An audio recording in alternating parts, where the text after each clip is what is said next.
Nemurirea și tinerețea perpetuă sunt teme care au fascinat omenirea de-a lungul istoriei. În cartea Sapiens, Harari argumentează că această aspirație nu este doar o dorință personală, ci o forță motrice în evoluția științei și tehnologiei.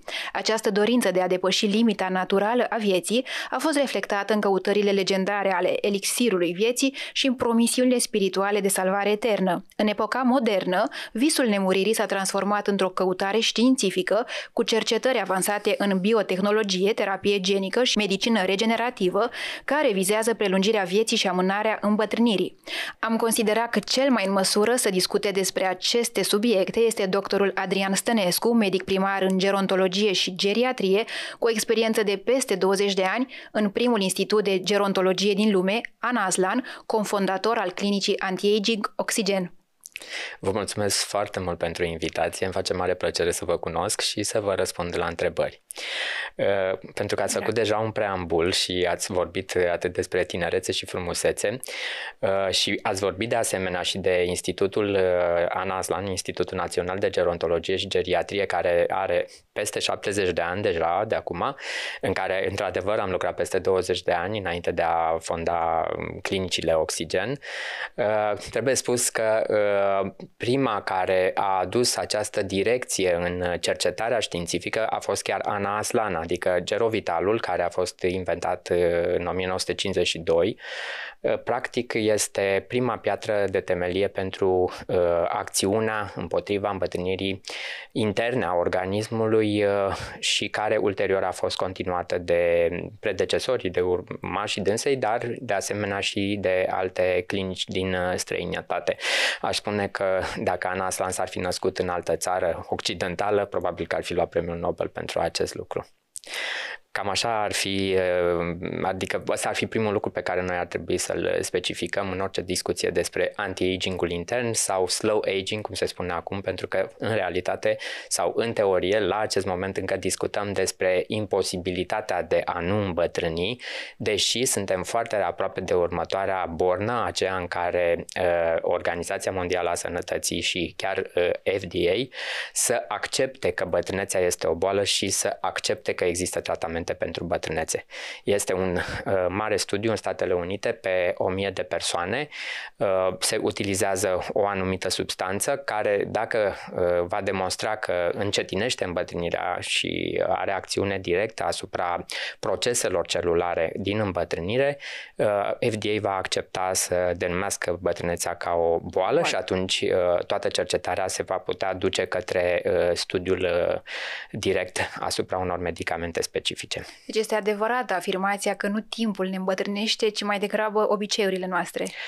În proporție de 70% este așa, deci vorbim de epigenetică în cazul acesta, ce ne influențează din viața noastră curentă și dacă este timp vom vorbi despre acest lucru, dar într-adevăr și un 30% genetica noastră și aici se vede foarte bine lucrul acesta în familiile longevive, familii care trăiesc spre 90 sau uneori chiar și peste 90 de ani, care au niște gene specifice, niște gene ale longevității, care determină sinteza unor proteine, în special sirtuine, care ne determină această creștere a perioadei de supraviețuire. Deci vorbim pe de o parte de bagajul nostru genetic și 30% și apoi cum trăim, ce facem, cum influențăm factorii de risc, astfel încât viața noastră să fie mai frumoasă și mai lungă, așa cum spun și în cartea mea, hai să trăim mult și bine.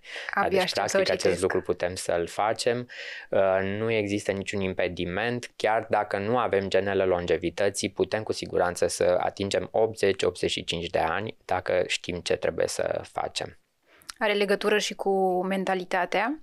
Cu siguranță că factorul mental, emoțional, stresul, care este acum chiar real, adică nu e o modă, sunt lucruri care influențează și nu numai la nivel, să spunem, molecular sau, să spunem, hormonal, pentru că în cazul stresului crește cortizolul, dar și la nivelul genelor pe care noi le influențăm. Deci, practic, un stres major, un stres cronic poate să determine în timp chiar o modificare la nivel epigenetic. Deci poți să ai genă bună, longevivă, poți să ai genă bună, dar dacă faci multe excese și ai multe vicii, totuși sunt și din familiile longevive persoane care fac anumite boli legate de toxicitate, deci nevoie cancer, de muncă și de efort și de implicare, și nu de ne putem baza pe gene. Adică nu e suficient, deși într-adevăr sunt și persoane centenare care fumează, dar nu asta este un exemplu. Adică cu siguranță că dacă reducem foarte mult factorii de risc, atât cei externi pe care clar îi putem influența, fumatul, alcoolul, radiațiile ultrasolare chiar, care și radiațiile solare ultraviolete care ne pot afecta nu numai la nivel de ten, cu siguranță că am putea avea rezultate bune în continuarea și în prelungirea vieții. Aveam recent o discuție de genul X, s-a lăsat de fumat, s-a lăsat de cafea și altă persoană spune, și ce, e mai fericită? Da. Sigur că este nevoie și de o înțelegere a lucrurilor, adică nu e suficient dacă pentru cineva este foarte stresant sau foarte greu să lase un viciu, eu atunci îi explic alt concept al meu, respectiv moderația. De exemplu, dacă vorbim despre fumat, dacă o persoană care nu se poate lăsa de fumat fumează totuși între o țigară și 4 țigări pe zi, riscul pentru anumite patologii, anumite boli scade foarte, foarte mult. Și explic. Bun, deci nu poți să te lași de fumat, dar uite, dacă ai fumat 4 țigări pe zi, una dimineața, una când te-ai supărat mai tare, una la prânz, nu știu, mai cu o cafea și așa mai departe, cu 4 țigări ai fi undeva la riscul unei persoane care nu fumează. Deci contează foarte moderația. Mult, cu siguranță. Da. Când am referit mai devreme la mentalitate, acum mulți ani când am locuit la Paris, aveam niște vecine octogenare, 80 și ceva de ani și am auzit-o pe una spunând, când voi fi bătrână. Da. În România auzi asta mult mai devreme. Percepția asupra vârstei. Da. Pe de o parte, vârsta proprie, care este totuși vârsta psihologică. Eu am 52 acum, mă simt de 30, da, dumneavoastră aveți o altă vârstă, poate vă simțiți de altă vârstă, adică diferența între vârsta biologică și vârsta cronologică. Sunt persoane și este foarte important să avem conceptul acesta de vârstă tânără, pentru că ne ajută foarte mult. Important e să nu fie tânără emoțional și să fie tânără la nivel de vârsta corpului. Sigur că da. Iar dacă vorbim despre occidental, știm foarte bine că ei, pe de altă parte, și socializează foarte mult, pentru că socializarea este foarte importantă. Adică nu să te retragi, singurătate și, nu mai zic, sedentarism, care se întâmplă, să spunem, încă majoritar în populația noastră.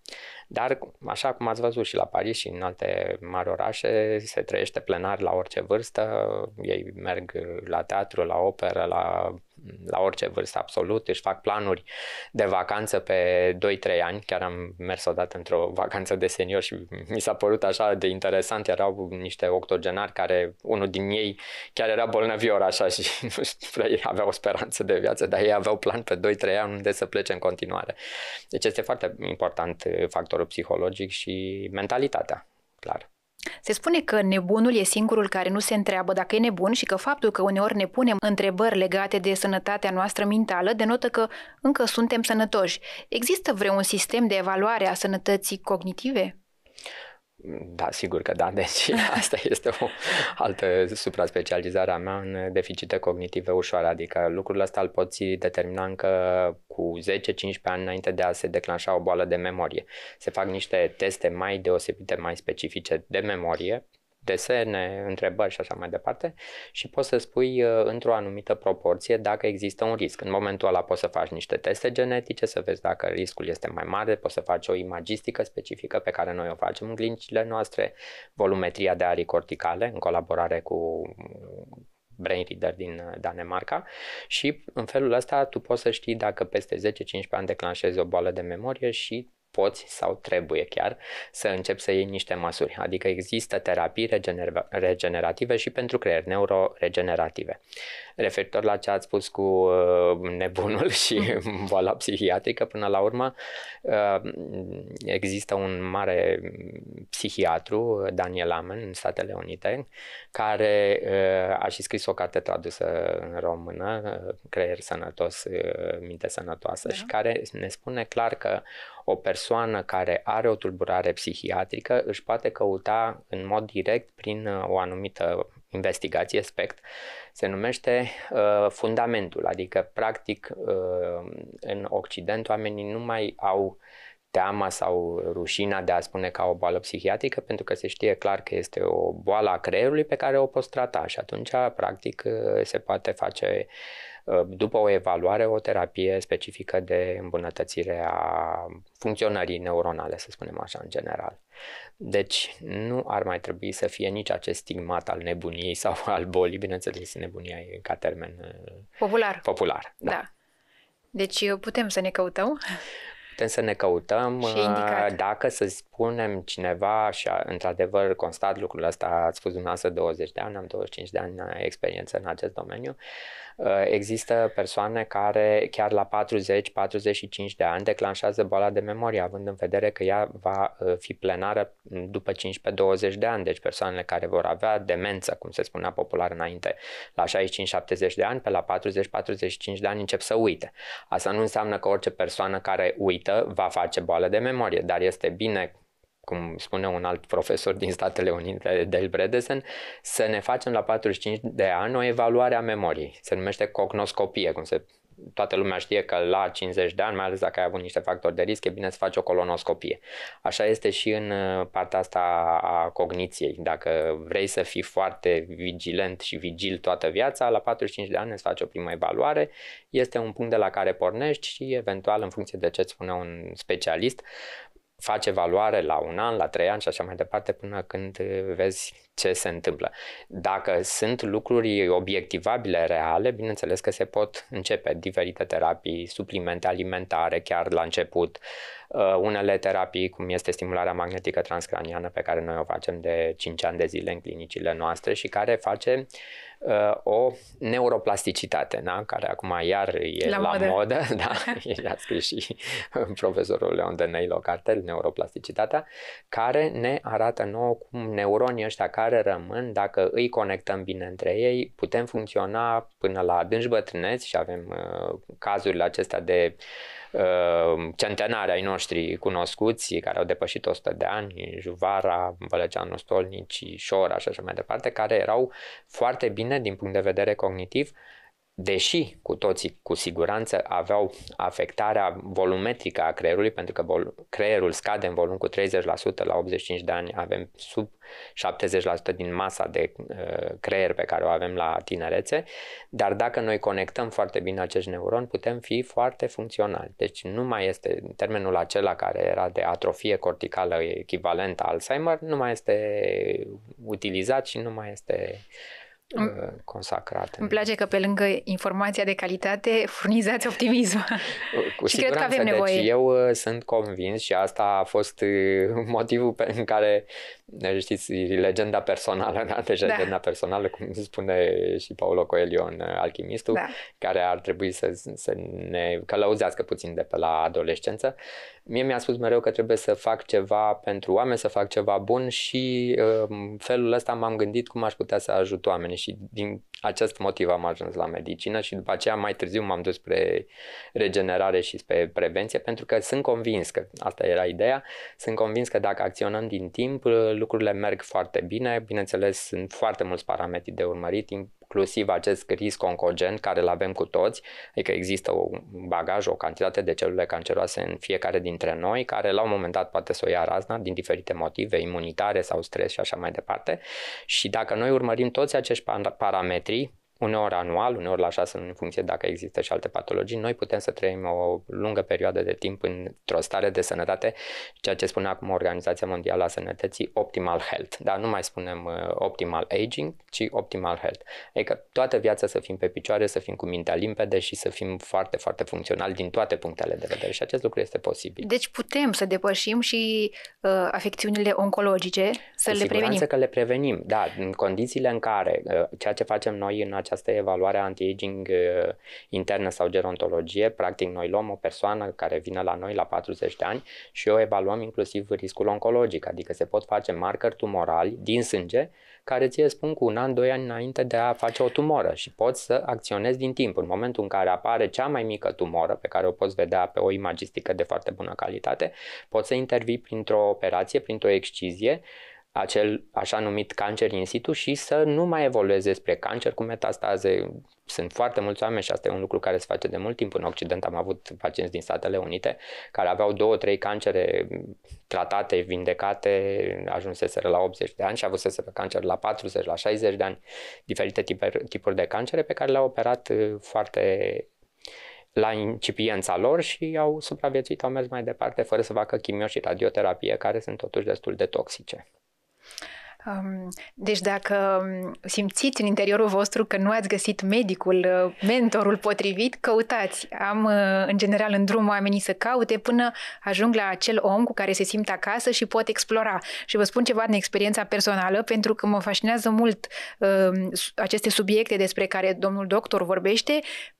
Anul trecut am mers la un medic pe care l-am descoperit eu în oraș, avea niște diplome extraordinare, am mers fără așteptări, am zis, dacă are atâtea diplome, măcar vreau să-l cunosc și să stau de vorbă 30 de minute cât durează consultația. Și una dintre întrebările mele asta a fost, ok, nu mă simt rău, nu sunt bolnavă, dar totuși aș vrea să văd ce potențial genetic am, dacă am un potențial de îmbolnăvire și am mai întrebat, am spus, domnule doctor, vreau să performez, vreau să am energie, să mă simt foarte bine pentru că îmi place să fiu foarte activă. Ce pot să fac? Și mi-a spus dacă aș avea răspunsul, dacă aș fi știut și eu răspunsul ăsta. Înseamnă că era un internist sau nu, o altă vreau să vă spun, dar era impresionant ca funcție și ca studii. Corect. Și ca diplome extrem de așa. Pentru că am ajuns în punctul ăsta, am să vă spun că de fapt toate lucrurile astea pornesc de la celulă.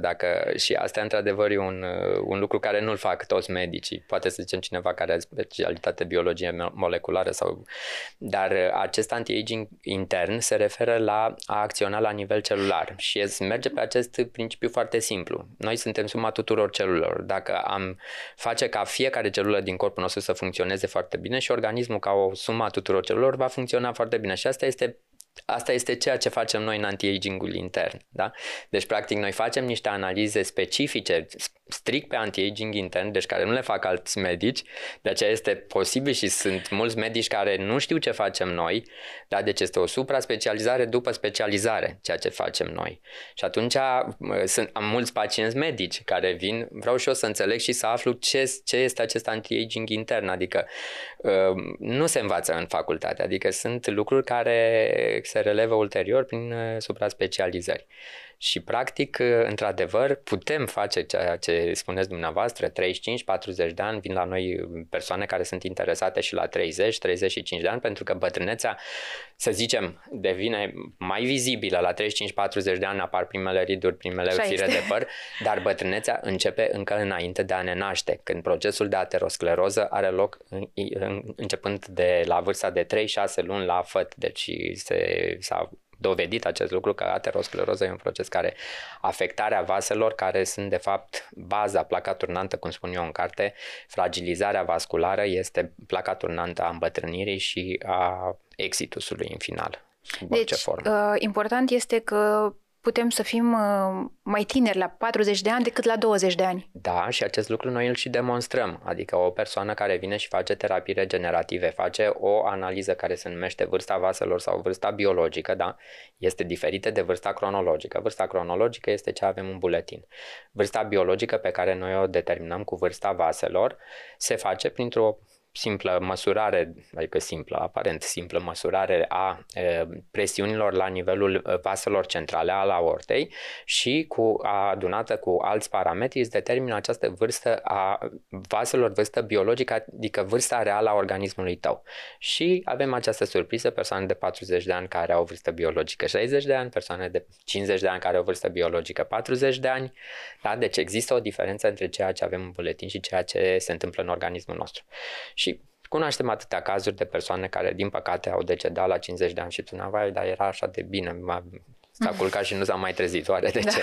Da, deci sunt lucruri pe care noi le putem evidenția prin investigații foarte concrete și foarte clare. Da? Analize de sânge și imagistică și așa mai departe. Super, deci acum are loc o deprogramare mentală pentru mine, deoarece a fost foarte impactant acea experiență, da. Pentru că a spus, n-am ce face, eu tot am insistat că voiam informație, da. Și ai impresia că ești nebun, deci vrei, nu există și a fost un moment în care am zis ok, dar totuși vreau să fac niște analize și a zis vă dau și costă 1000 și ceva de euro analizele respective și a zis și ce? Dacă aflați că aveți un potențial și ce? Și ce-ul ăsta a rămas așa în aer. Deci pot spune că nu este ceva neobișnuit. Probabil că un 90% din medici o să vă spună același lucru.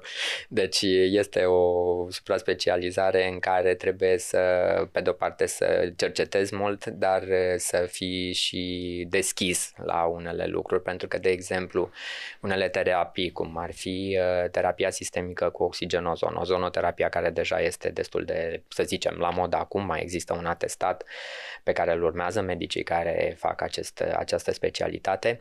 Este o terapie care se bazează pe acțiunea ozonului. Ozonul este un gaz toxic. Toată lumea gândește cum să fac eu tratament cu ozon care este toxic, dar vorbim aici de efectul ozonului în cantități mici, care are acțiune hormetică. Acțiunea hormetică este asemănătoare homeopatiei, adică o doză mică de stresor stimulează organismul să reia reacția de apărare. Practic acest lucru face și ozonoterapia, autohemoterapia cu ozon. Și este terapie inclusă în terapiile noastre. Noi am început în 2017 în clinicile noastre și când pacienții se duceau la osme, zice, ce faci prostia asta, ce faci porcăria asta? Ori lucrurile astea sunt cunoscute de peste 20 de ani afară. Au în spate cercetări. Există publicații de mare prestigiu și există de asemenea zeci de mii de articole în PubMed, adică Biblioteca Americană de Cercetare Științifică și totuși îți trebuie o deschidere ca medic, da? Și acest lucru se întâmplă, deci există acest atestat care îl facem din ce în ce mai mulți medici în fiecare an, din toate specialitățile și oamenii încep să afle ce înseamnă și această, să spunem, medicină funcțională care ajută medicina alopată, da? Și eu până la 40 de ani am fost un medic alopat care nu credeam în altceva. După care, încet, cercetând, văzând în alte părți, trebuie mereu să fii open mind ca să poți să faci lucrurile astea.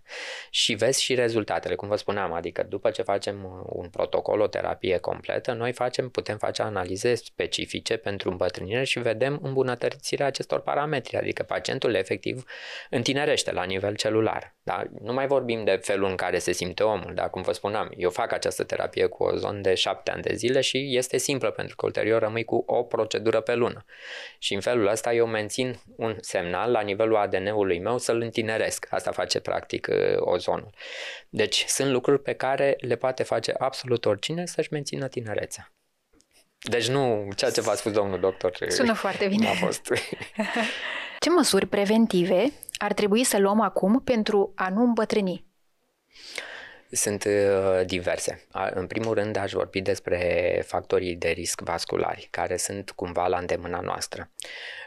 Cel mai important și care din păcate este destul de evident în lumea modernă este obezitatea datorată de cele mai multe ori sedentarismului. Da? Deci obezitatea este un mare factor de risc, pe lângă faptul că se asociază cu depunere de colesterol pe vase de sânge, pe lângă faptul că poate să determine mai târziu alte probleme, este faptul că persoanele obeze descarcă și niște citochine proinflamatorii suplimentare față de inflamația obișnuită care îmbătrânesc. Da? Deci, practic, avem o îmbătrânire strict datorată obezității. Alți factori de risc vasculari pe care îi putem controla, hipertensiunea arterială, da? Este pur și simplu iei niște pastiluțe și ții tensiunea la valorile normale. Hipercolesterolemia, pe care o putem controla, deci depunerea pe vasele de sânge, ateroscleroza, care se poate întâmpla și la nivelul creierului, care practic determină demența vasculară. Bun, după aceea este diabetul zaharat, din ce în ce mai frecvent, se consumă din ce în ce mai mult dulce, da? Și spunem pulberile albe care trebuie să le evităm, și zahărul și sarea și alte pulberi albe. Da, deci lucrurile astea sunt lucruri pe care le cunoaștem și le putem evita. De asemenea, se știe la nivel de anti-aging că lucrurile care sunt dovedite de altfel științific, obezitatea, deci ar însemna să mâncăm cât mai puțin, și regimul hipocaloric, care este preventiv pentru îmbătrânire, și, bineînțeles, sedentarismul, mișcare cât mai multă, ceea ce din ce în ce mai puțină lume mai merge la sală, sau chiar să zicem că poți să faci exerciții fizice și acasă. Chiar recomandarea în anti-aging nu este de exerciții intense, nu este de exerciții aerobe anaerobe, de fapt, că ajungi la anaerob, foarte intense, ci să faci exerciții, da, bineînțeles, poate să fie pentru o persoană de 60 de ani chiar și mers un pas mai rapid, poate să fie înotul, care este foarte bun și foarte complex, da, sunt lucruri care sunt la îndemâna tuturor. Da. Poți pur și simplu să faci exerciții de gimnastică acasă, nu trebuie nu mai am timp să ajung la sală. Ok, fă ceva în camera ta, pe hol, alergi puțin, poți să faci niște exerciții cu greutăți mici și să-ți faci măcar 3 zile pe săptămână aceste exerciții, 20-30 de minute, și este un factor de protecție anti-aging. Exact cum mereu ne raportăm la francezi, că aceștia mănâncă de toate și mănâncă și pâine și totuși ei sunt slabi și noi ca nație suntem deja supraponderali. Dar nu ne uităm că ei fac foarte multă mișcare. Fac mișcare, și mănâncă și puțin, într-adevăr, dar fac mișcare. Nu mănâncă mult, da. Că ați atins subiectul ăsta și este important, nutriția. Da, nutriția este foarte importantă. Deci, cum spuneam, regimul hipocaloric, toți medicii propovăduiesc acum alimentația aceasta de tip mediteranean, pentru că sunt niște elemente foarte bune acolo, peștele, uleiul vegetal, eventual de măsline, fructele și legume, mai mult legume de toate culorile, mai puțin fructele, chiar dacă conțin fructoză, tot sunt dulci, sau dacă se poate fructe mai acrișoare, și toată zona asta de regim alimentar, care iar este accesibilă dacă ne controlăm puțin, da? Deci inclusiv la nivel de volum. De exemplu, în cartea mea, unde scriu, e un capitol rețete și secrete pentru viață lungă și sănătoasă, și acolo scriu cum poate cineva care mănâncă mult să mănânce mai puțin. Foarte simplu. La masa principală, zicem, unii mănâncă la prezentație seara, când pui felul 2, te uiți, o pui în farfurie, te uiți la ea și dai jumătate înapoi să conștientizezi ceea ce faci, toată lumea vede după aceea că încet conștientizează că e un lucru bun. Cred că trebuie foarte multă motivație. Și motivație, da. Să știi de ce faci asta. Eu am cei 3 M: moderație, motivație și meditație. Chiar și meditație. Da. Măcar cum dă pe ceasurile Apple acum, îți dă 1 minut de meditație dimineața, 1 minut de meditație seara, în care să te relaxezi, seara să te gândești ce am făcut peste zi, ce a fost bine, ce am făcut bine, dimineața să te motivezi să fii cât mai prezent, pentru că asta este, să fii conștient, să fii prezent cu viața ta, ca să poți să te dezvolți și să fii bine. Auzim zilnic despre calitatea îndoielnică a alimentelor, că totul e infestat, că apa nu e suficient de curată, că totul este modificat genetic, că ne bombardăm corpurile cu plastic și aluminiu și că inclusiv aerul este extrem de poluat. Se poate combate acest scenariu apocaliptic și dacă da, cum? În cadrul consulturilor gerontologice în toată lumea există o analiză care se numește testul de intoleranță alimentară. Îl spun tuturor pacienților la consultul anti-aging și, efectiv, asta vă spuneam, inclusiv medicii care sunt pacienți nu cunosc. Este vorba de faptul că anumite alimente nu sunt, odată din punct de vedere ancestral și din alt punct de vedere familial, nu sunt tolerate de organismul nostru. Iar problema majoră este că, odată introduse, aceste alimente determină o un sindrom, nu este o boală, sindromul de intestin permeabil, leaky gut syndrome, prin care în momentul în care pătrund aceste alimente, la nivelul intestinului subțire, vilozitățile intestinale se depărtează și pătrund mai ușor toxicele. Da? Toate acele euri de care știm noi, conservanți, coloranți, toate care sunt introduse prin alimentația asta modernă, că noi nu mai mâncăm acum alimente integrale, mâncăm alimente procesate. Fie că vorbim despre o înghețată sau vorbim despre ceva cu maioneză și așa mai departe. Deci, practic, noi putem să facem această analiză de sânge care se numește testul de intoleranță alimentară la 176 de alimente, la 220 de alimente a apărut mai nou, prin care aflăm dacă suntem intoleranți la orice aliment. De exemplu, eu sunt intolerant la ciuperci. Da? Nu știam, mâncam ciuperci. Sunt intolerant mediu la carnea de porc. De Crăciun eu slăbeam, nu mă îngrășam. Da? Deci sunt lucruri pe care noi le putem observa cel mult printr-o balonare, prin meteorism abdominal, dar nu altceva. Și în momentul în care, prin dilatația aceasta, între distanțarea aceasta de vilozități, pătrund aceste elemente de care vă spun ca negative, sunt recunoscute de organism prin anticorpii săi ca non-self și determină o reacție de tip imun, autoimun, determină bolile autoimune și vedem la foarte multe doamne în lumea modernă că fac tiroidite, da? Tiroida e prima atacată de proprii anticorpi și de asemenea mai târziu, din păcate, și aceasta este cauza pentru care vedem această frecvență crescută a cancerelor, mai departe ele determină cancere. Da? În 15-20 de ani și de aici vine diferența pentru cei care de vârsta mea, când am prins în copilărie, am stat la bloc și era o persoană bolnavă de cancer într-un bloc întreg, acum fiecare în familie avem pe cineva cu cancer, pentru că s-a schimbat alimentația. Da? Chiar dacă atunci alimentația era mai redusă, dar erau mai multe alimente integrale. Da? Mâncai carne, mâncai iaurt, mâncai lapte și așa mai departe, care erau curate, cum s-ar spune. Și practic o primă măsură de prevenție ar fi să verificăm intoleranțele. Da, deci este un test din o epruvetă de sânge, o analiză de sânge care se face și știm la ce suntem intoleranți. Și apoi este ceva foarte bine cuantificat. Ce este peste 40% trebuie să nu mai mâncăm absolut deloc. Și dacă evităm, organismul se reface și absorpția de euri și de toxine îmbunătățim parametrii intestinali. Da, deci sigur că da. Tot de noi ține. Tot de noi ține, de asta vă spun, toate lucrurile, dacă le cunoaștem, putem să influențăm foarte mult viața noastră. Am fost curioasă să aflu valoarea pieței din industria estetică versus industria anti-aging. Valoarea pieței pentru industria estetică în 2024 este de 63,5 miliarde de dolari, în vreme ce piața anti-aging măsoară 62 de miliarde de dolari, cu precizarea că a scăzut piața suplimentelor, care au o pondere mai mare de 24%. Care este trendul în România? Renunțăm la silicoane pentru întinerire celulară? Da, eu cred că este un trend bun. Eu asta spun prin faptul că constat un număr din ce în ce mai mare de consulturi anti-aging, de consulturi pentru prevenție, de consulturi pentru a afla dacă ai risc de Alzheimer, mai ales la persoanele care au în familie, acolo apare stresul mai mare.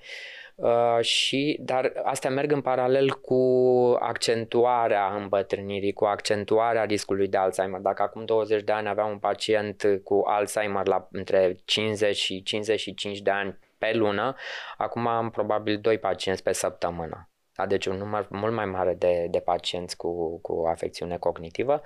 Iar pe partea de anti-aging, de prevenție, da, oamenii încep să fie din ce în ce mai deschiși, citesc din ce în ce mai mult. E adevărat că inteligența artificială dă și erori, dar 80-90% din informații sunt corecte și oamenii oricum sunt mai informați decât înainte. Și avem o adresabilitate mai mare. Bineînțeles, o populație mai educată, o populație care își dorește să trăiască mai bine. Noua vorbește despre o anumită disparitate socială din cauza accesului inegal la tehnologiile anti-aging. Este conceptul de tinerețe fără bătrânețe rezervat bogaților?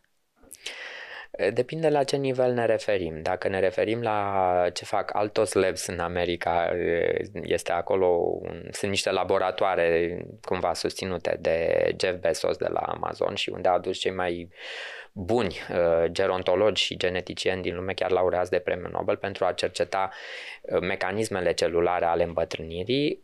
Da, deci dacă se va ajunge la un moment dat să blocăm ciclul celular, ceea ce își dorește Jeff Bezos, adică nemurirea, pentru că asta se dorește prin blocarea ciclului celular, da, dar dacă vorbim de terapii anti-aging obișnuite, terapii cu tratamente perfuzabile și așa mai departe, sunt tangibile, adică poate că nu sunt pentru toată lumea, într-adevăr, dar de la persoane de un nivel mediu, cu siguranță, și asta constatăm, adică avem persoane care vin din mediul de afaceri, persoane care sunt în multinaționale, adică nu trebuie să fii la un nivel foarte, foarte înalt al venitului, nu trebuie să fii bogat, efectiv, ca să poți să faci o terapie anti-aging.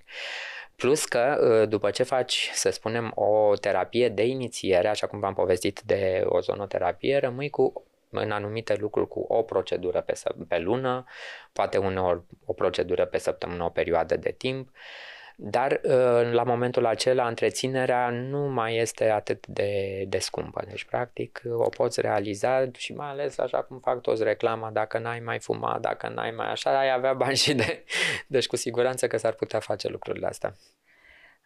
Deci, practic, oricum, așa cum ați spus, majoritatea măsurilor anti-aging sunt gratuite și țin de noi, de obișnuințele noastre, și dacă apelăm și la servicii de specialitate pentru investigații, pentru cu siguranță că le îmbunătățim. Suplimente, se pot face. Dar eu sunt sigur prin faptul că avem acești, deci ați văzut Blue Zones pe Netflix este.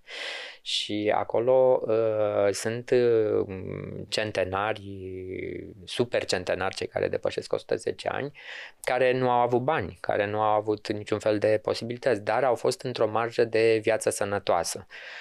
Au fost într-o marjă de greutate ideală, că până la urmă nu o să vedeți obezi care ajung la 100 de ani.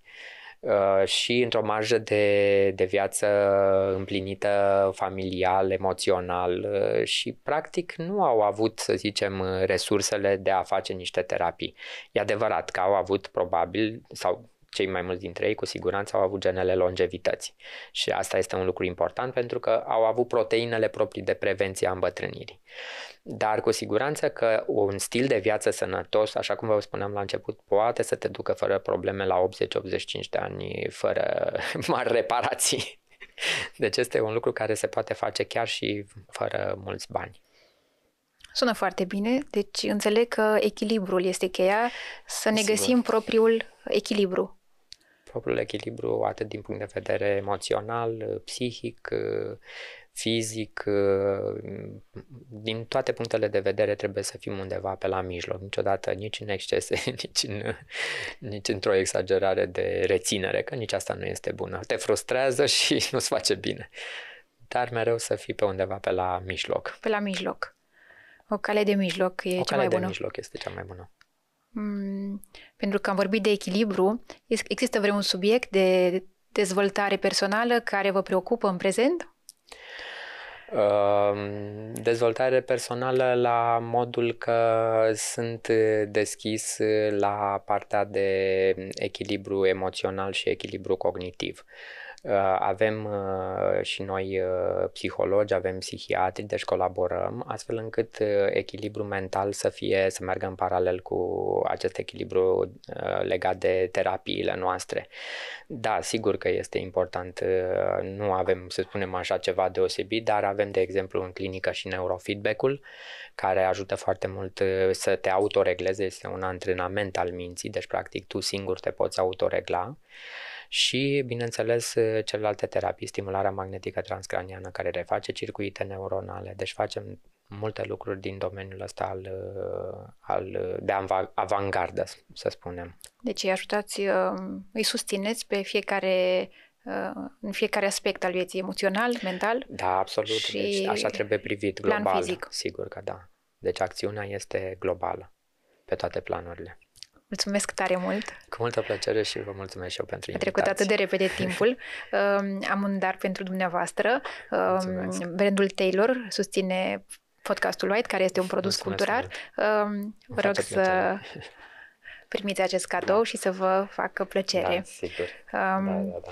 Dragilor, eu vă arăt cartea domnului doctor, dacă vreți să o cumpărați, să o citiți. Ea se găsește în online în continuare, nu se mai găsește în librării și urmează să o și actualizez, pentru că a fost scrisă în 2018 și au trecut 6 ani și cel puțin decalogul longevității care vreau să-l scriu, îl voi integra cel puțin în sumar în această carte și probabil după aceea va fi o altă carte. Abia așteptăm. Până atunci, vă spun și eu, haideți să trăim mult și bine!